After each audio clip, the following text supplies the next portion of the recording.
मैं तुम्हें कुछ बताना चाहता हूँ और मैं चाहता हूँ कि तुम ध्यान से सुनो, क्योंकि यह वो किस्म की कहानी नहीं है जो सुनने के बाद तुम हंस के भूल जाओ। यह वो किस्म की कहानी है जो रात को याद आती है, जब तुम अकेले ड्राइव कर रहे हो, जब सड़क सूनी हो, जब सिर्फ तुम्हारी हेडलाइट्स हों और बाहर अंधेरा। तभी यह याद आता है। मैं खुद नहीं चाहता था कि यह मुझे याद रहे, लेकिन कुछ चीजें होती हैं जो दिमाग से निकलना नहीं चाहती। वह वहां बैठ जाती हैं किसी कोने में और कभी कभी बिना वजह के वापस आ जाती हैं। यह उन्हीं में से एक है। तो मैं बताता हूँ, पूरा जैसे हुआ था बिल्कुल वैसा। कोई नहीं हटाऊंगा, कोई नहीं बदलूंगा, क्योंकि ऑनेस्टली इस कहानी में कुछ भी बदलने की जरूरत नहीं। ये अपने आप में काफी है, शायद ज्यादा। उस रात से पहले मैं उन लोगों में से था जो भूत प्रेत की बातों पर हंसते हैं। सीरियसली, दोस्त सुनाते थे, रिलेटिव्स सुनाते थे, मैं सुन के मुस्कुराता था और सोचता था कि ये लोग अपने आप को कन्विंस कर लेते हैं, डर जाते हैं किसी नॉर्मल चीज से और फिर पूरी कहानी बना लेते हैं। मुझे लगता था मैं प्रैक्टिकल हूँ, मुझे लगता था मैं समझदार हूँ। उस रात के बाद मैं कुछ नहीं सोचता, मैं बस जानता हूँ वह एक नॉर्मल दिन था। इतना नॉर्मल कि आज अगर मैं सोचूं तो कोई खास चीज याद नहीं आती दिन की। काम था, हुआ, खाना खाया, कुछ काम रह गया था इसलिए देर हो गई। रात के करीब 1:30 बज रहे थे जब मैं निकला। बाहर आके गाड़ी में बैठा तो पहली चीज जो फील की, थकान। आंखें भारी थीं। मैंने सोचा चाय पीनी चाहिए थी, लेकिन अब सीधे घर जाना था। 1 घंटे का रास्ता था, झेल लेता हूँ। मैंने गाड़ी स्टार्ट की और निकल गया। सड़क बिल्कुल खाली थी। यह वो वक्त होता है रात का जब दुनिया खत्म सी लगती है। कोई मूवमेंट नहीं, कोई शोर नहीं, हर चीज ठहर जाती है। सिर्फ तुम और एक लंबी सीधी सड़क और दूर तक जाती हेडलाइट्स। पहले कुछ मिनट मैं रेडियो सुनता रहा। कोई पुराना गाना आ रहा था। मैंने वॉल्यूम थोड़ा बढ़ाया। आंखें सड़क पर थीं, लेकिन दिमाग कहीं और था। कल के काम में, किसी मीटिंग में, किसी और चीज में। बिल्कुल नॉर्मल, बिल्कुल आम। फिर मैंने देखा, दूर, काफी दूर, सड़क के बिल्कुल किनारे एक काली गाड़ी खड़ी थी। पहले ज्यादा गौर नहीं किया, गाड़ियां खराब हो जाती हैं, लोग रोक लेते हैं, नॉर्मल है। लेकिन जैसे मैं पास आया, कुछ था जो नॉर्मल नहीं था। हैजर्ड लाइट्स जल रहे थे, लेकिन इतनी स्लो ब्लिंक कर रहे थे, इतनी स्लो कि लगता था जैसे बैटरी आखिरी दम पर है। जैसे वह गाड़ी काफी समय से वहीं खड़ी थी और कोई आया ही नहीं। कितनी देर से, मैंने सोचा, फिर खुद ही रोक दिया यह सोच। मैंने स्पीड स्लो की, अपने आप। मैंने डिसाइड नहीं किया, बस हो गया। और तब मैंने देखा उसे।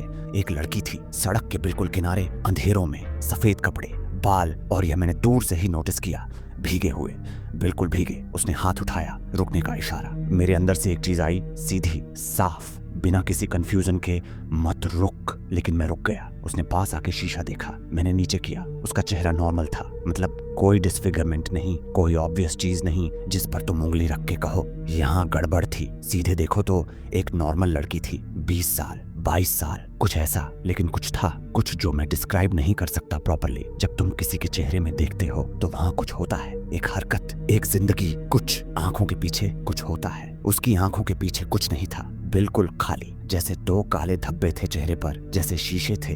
तुम अंधेर में शीशे में देखो और सिर्फ अपना ही चेहरा दिखे, ऐसा। उसने कहा, मुझे घर जाना है। आवाज फ्लैट थी, इतनी फ्लैट कि 1 सेकंड के लिए मुझे लगा कि उसने कुछ कहा ही नहीं। मैंने अपने दिमाग में सुना, कोई उतार चढ़ाव नहीं, कोई डर नहीं, कोई रिलीफ नहीं, जैसे कोई मशीन बोल रही हो। मैंने पूछा, कहाँ रहती हो?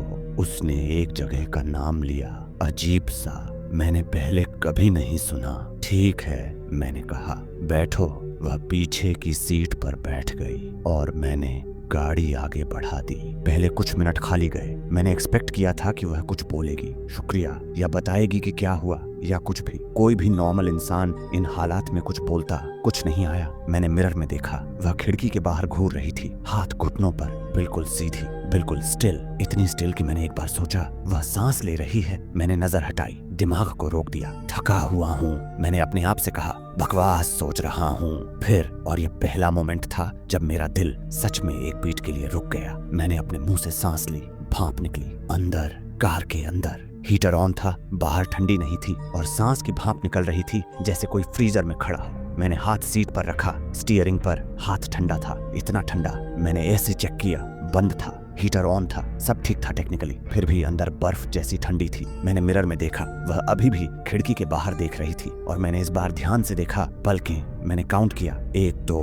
3 4 5 सेकंड। पलकें नहीं झपकी, 10 सेकंड। बंद रहा, पलकें नहीं झपकी। मैंने नजर हटाई, हाथ स्टीयरिंग पर इतने टाइट हो गए कि उंगलियां दर्द करने लगीं। रेडियो खुद ऑन हुआ। मैंने ऑन नहीं किया था, पहले बंद किया था, लेकिन वह ऑन था। कोई पुरानी चीज आ रही थी, बीच में स्टैटिक, लंबा स्टैटिक, फिर उसके पीछे एक आवाज, बच्ची की, हंसती हुई। सिर्फ एक सेकंड, फिर वापस गाना। मैंने रेडियो बंद किया, हाथ कांप रहे थे। 3 सेकंड बाद रेडियो फिर ऑन हुआ। वही चीज, वही स्टैटिक, वही हंसी। मैंने वायर खींचा, रेडियो बंद हुआ। खामोशी। फिर, और यह सुनकर मुझे अब भी यकीन नहीं आता, खामोशी में से वही हंसी आई। रेडियो बंद था, वायर निकला हुआ था और वही हंसी आई। 1 सेकंड, बस 1 सेकंड, फिर कुछ नहीं। कहाँ है एग्जैक्टली? मैंने पूछा। आवाज नॉर्मल रखने की पूरी कोशिश की, पता नहीं कितनी कामयाब रही। उसने वही नाम लिया। मैंने जीपीएस में डाला, सर्च किया, नो रिजल्ट्स फाउंड। मैंने स्पेलिंग बदलकर ट्राई किया, कोई और वेरिएशन ट्राई किया, नो रिजल्ट्स फाउंड। यह इस सड़क पे ही है? मैंने पूछा। हाँ। कितनी दूर है?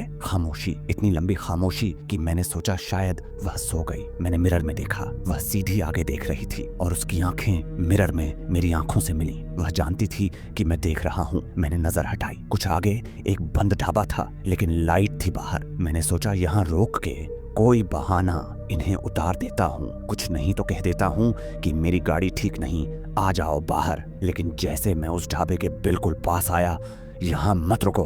मैंने ब्रेक्स नहीं दबाए थे, मैंने सिग्नल नहीं दिया था, मैंने कुछ नहीं किया था। उसने कैसे जाना? सिग्नल आया, रेड। मैं रुका। अंदर से एक ही चीज थी, अब सीधे कह दो, कोई बहाना नहीं। सीधे कह दो कि मुझे नहीं पता, यह जगह मैं नहीं ले जा सकता, उतरो यहाँ। मैं पीछे मुड़ा, सीट खाली थी, मेरी सांस अंदर ही रह गई। डोर चेक किया, बंद थी। सीधे पीछे देखा, बिल्कुल खाली। फिर सीट बेल्ट देखी, बकलट थी, जैसे कोई अभी बैठा था और एक पल पहले गया। मैंने हाथ बढ़ाया सीट की तरफ, भीगी थी, बिल्कुल भीगी, पूरी सीट, जैसे कोई घंटा भर भीगा हुआ वहां बैठा रहा। और रियर विंडो पे अंदर की तरफ एक हाथ का निशान था, पूरा हाथ अंदर की तरफ थका हुआ, बाहर से नहीं अंदर से।